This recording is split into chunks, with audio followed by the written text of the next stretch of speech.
వాడికి ఏం కావాలో ఆవిడ చూస్తుంది. ఓ పసిపిల్లవాడు ఉన్నాడు, వాడి చెవిలో పురుగు దూరింది, వాడు ఏడుస్తూ చెవి మీద ఇలా కొట్టుకుంటూ ఉంటాడు. అమ్మ గ్రహించి చీరని నోట్లో పెట్టుకుని తడి చేసి తిరిచేసి చెవిలో పెట్టి పురుగు తీసేసి, నాన్న చచ్చిపోయాను రా, చూడలేదురా, ఎంత బాధపడ్డావో రా అంటుంది.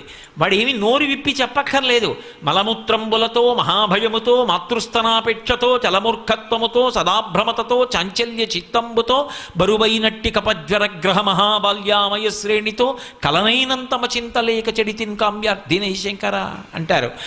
అటువంటి స్థితిలో ఏదీ నోరు విప్పి చెప్పకపోయినా అన్నీ ఇచ్చి కాపాడిన అమ్మలా ఆ తల్లి యందు భక్తి కలిగి పాత్రత ఉన్నవాడు ఎవడున్నాడో వాడి అవసరాల గురించి వాడు ఆలోచించవలసిన అవసరం ఉండదు.